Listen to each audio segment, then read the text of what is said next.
Welcome to my 14.2 Designing Exercise Programs. In this assignment, I'll be going through all the exercise programs that I've designed over a 6-week period for my client one. Going through their goals, what they're going to be doing in the sessions to achieve their goals, how it's going to help them, how it's specific to them, and just justifying what the sessions are doing. So first of all, my client profile. So my client's called Ruben, 17 years old, suffers from mild asthma, which with further discussion with him, I found out that it's not actually, it doesn't hold him back from doing exercise. Just sometimes his asthma may cause him breathlessness, but it's not severe, so it doesn't hinder his ability to exercise. So he doesn't work, but he attends college. So he's got commitment outside of this training program. He attends college, I think 4 days a week, and plays basketball at college 2 times a week, has training sessions, although the season's ended, so there's no more games. So his barriers to exercise, obviously asthma, as we said before, but only slightly, and only in some cases where the exercise is too intense or it's been going on for too long, but it shouldn't hinder him normally in a normal session, in an average session. So exercise interests, he enjoys playing basketball, and I've linked most of my sessions in this program to his basketball because his goals were to help him achieve more in his basketball.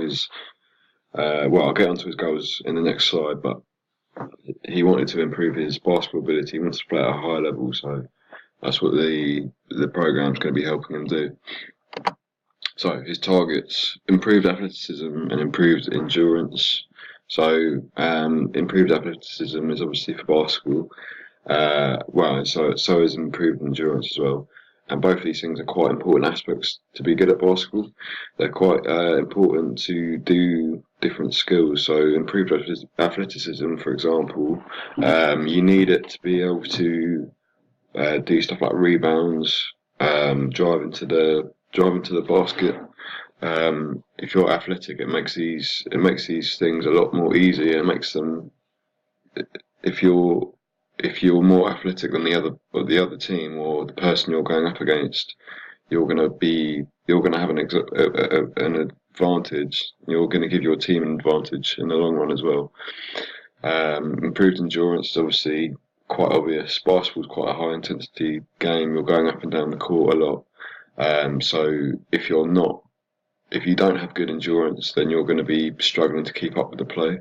And obviously, if you're struggling to keep up, you're not going to be performing at a high level. So moving on to my first week of the exercise program. So I'm just going to go through the days quickly. So Monday, I've got aerobic training. Tuesday, my client has a normal schedule, so he goes to college. He's got basketball training. Wednesday is HIIT training. Thursday, the client's normal schedule. Friday is aerobic training again, and Saturday is a rest day with stretching and like foam roller. And Sunday's the same. The rest days are really important that he stretches, and it's not just a day off, because stretching, I'll get onto it later, but stretching is really good to reduce DOMS, and DOMS is delayed onset of muscle soreness, and it works by when you stretch, the blood circulating your body more. It's removing waste products from your muscles. So, say if you came off of exercise and you didn't stretch at all, obviously there's going to be a build-up of lactic acid in your muscles, and if you just leave it there, it's going to create soreness in your muscles for a long period of time. Whereas if you stretch, it's going to reduce that. Obviously, there'll still be a bit of muscle soreness because you've been going through exercise, and the body can't actually remove all of the waste products in the muscle all at once. So there will be soreness. And the foam roller is really important as well. It's basically, if done right, it's basically a deep tissue kind of massage. So therapy on your deep tissue fibers in your muscle, and it can help release tension in them. So that's also quite important. So moving on to week one, session one, Monday. So session one. In this first session, my client will be carrying out an aerobic capacity training session, which they will either be running on a treadmill or outside, depending on the availability of the equipment. The treadmill is preferred as you are able to see the heart rate of the client and can be a good indication of the intensity they need to be working at. Most treadmills have this feature, but if a treadmill is not available, the client should be asked how they are. Clients should be asked how they are feeling with the perceived rate of exertion or Borg scale to see if they are working at the right intensity level. First, the client will warm up to prepare their muscles for running. The warm-up will focus mainly on the muscle groups in the legs because they will be primarily used in this session. The warm-up will include some static and dynamic stretches to loosen the muscles and get the body ready. The static stretches will include toe touches, quad pulls, lunges, tricep stretches, groin stretch, hamstring stretch, and these will be to loosen the muscles and allow them to be more pliable during the exercise. The dynamic stretches of the warm-up will include high knees, bum kicks, marches, sweeps, sits, and karaoke. These dynamic stretches will further loosen and make muscles more pliable, but also warm up the body's aerobic energy system so it can be used straight away when carrying out the main content of the session. Each static stretch should be held for 30 seconds, and each dynamic stretch should be done while moving towards a specific point. For example, doing high knees to a lamppost and back would be an example of that.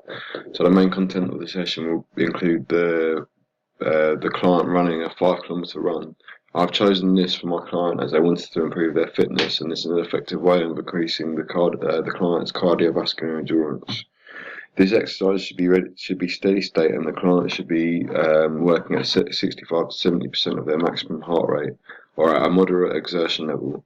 This is so that the body can become accustomed to the work rate over a period of training. The client's body will adapt to this exercise in many ways, meaning that their endurance will increase. The client should aim to complete the run in roughly 25 to 30 minutes, depending on the speed in relation to their exertion level. If the client finds the run at 65 to 70% of their maximum heart rate too easy, then they should increase the intensity of their run to make sure they are receiving the correct results, make sure their body's adapting in the correct way. The session itself is very relevant for my client as they regularly play basketball, which requires a lot of running, and sometimes the running is continuous for an extended period of time. So by training and increasing the cardiovascular endurance of my client, it is specific to their needs. The cool down is the last section of the session, and I'll ask the client to take their shoes off and sit on the floor. These stretches are static and should be held for 30 seconds each. They include toe touches, bringing both feet together sitting down, which is a groin stretch, pulling the knees towards the body, that's, I think, hamstring and quad, cat and dog, leg over,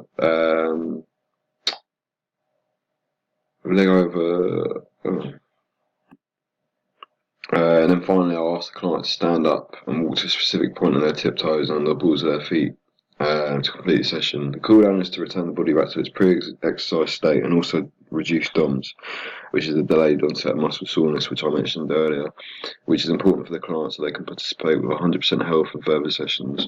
So moving on to Wednesday, session 2, HIIT training. In this session the client will perform some HIIT training exercises. These have been proven to improve cardiovascular endurance and also increase athleticism, as well as power and strength in the muscles targeted. These all link towards my client's goals as they want to improve their fitness and athletic abilities so that they can perform basketball at a high level. This is specific to basketball, as improving the explosive power of my client will help them with many aspects and skills of the sport. If the session is too easy or not challenging enough, then I'll up the amount of time they have to perform for each exercise. So they'll have to do, say, a specific exercise for 1 minute 30 seconds instead of 1 minute. The warm-up will include using the stationary bike to warm up. This warm-up will last roughly 5 minutes and will be used to get the muscles warm and pliable so they are ready to be used during the main content of the session. The bike warm-up will be low intensity at about 50% maximum heart rate and will be used to just raise the client's heart rate. If the muscles are pliable and warm, it means there is a less chance of muscle tear or injury when they're participating in in exercise. A warm-up is especially important for HIIT training because of the intensity of the exercises. If you are not properly warmed up, it can mean a higher risk of injury. The main session will consist of exercises that I will make the client carry out continuously for 1 minute for each exercise, with a 30-second rest before the next exercise. I'll use the rest periods to demonstrate the next exercise. These will be, these exercises will be reverse lunge with knee up, squat thrusters, burpees with a tuck jump, alternating lunge jumps, frog squat jump and mountain climbers. This circuit should be repeated once after the initial run through. After the client has completed all exercises, I'll give them 2 minutes to get water and let their heartbeat return to its resting rate before performing some cool down exercises. The cool down will include walking continuously while performing different stretches without stopping, such as knee pulls, quad pulls, tricep stretches, walking on tiptoes and balls of the feet to stretch. The cool down is to reduce DOMS and also to remove waste product from the body, such as lactic acid, because of the acid build-up in the muscles, because the client has been working anaerobically. And the cool down will remove this waste product by keeping the blood flow high in the body. So moving on to session 3, which is Friday, aerobic capacity work again. This session is similar to the first session in the week, but instead of using a treadmill, the stationary bike will be used instead. This is because the client needs variation to stay interested in the program, and by introducing new techniques, they will stay engaged in the program. This session will increase the client's cardiovascular endurance and his continuous training, meaning there are no rest periods. If the client finds the intensity too easy on the bike, then more resistance will be added so that the body adapts under the pressure of this. The muscle groups targeted are in the legs. As like all the other sessions in the first week, this is because my client wanted to improve their BARS performance, and increasing cardiovascular endurance is important for succeeding at a high level in any sport. The warm-up will include using resistance bands. This is a good way to warm up, as the bands will put pressure on the body parts, meaning that the body has to work harder to move. The resistant bands include lateral side steps, squat, lateral jumping jacks, standing glute kickbacks. These should be repeated 10 times each before moving on to the main content of the session. The main content of the session will be on the bike at a moderate intensity and resistant, acting against the person. They should aim for 65% of their maximum heart rate. This session will carry on for 20 minutes at the same intensity all the way through. After completing this main segment, the client will cool down by walking slowly on the treadmill for 5 minutes to keep the blood flowing in the body so that waste product can be removed effectively, and also reducing muscle soreness for future exercise.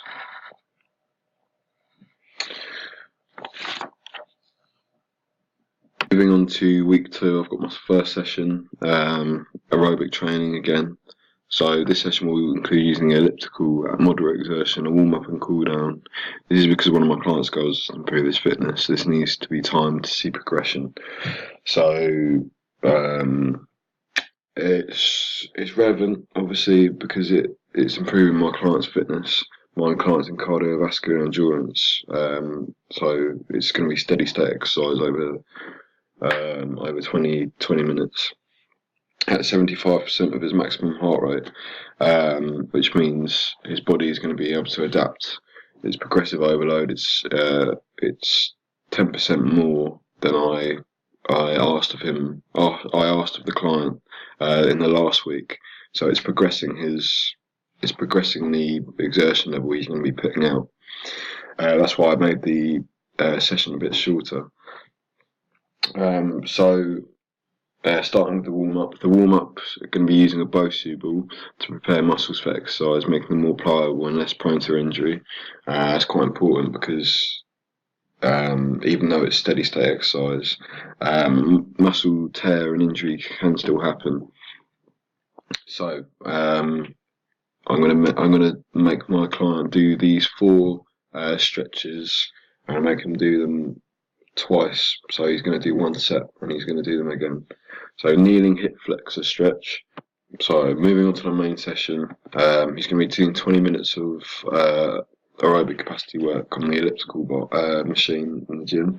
So that's 75% of his. He's working at 75% of his maximum heart rate. This can increase his aerobic capacity, his cardiovascular endurance, and therefore it's relevant to his goals. So after he's done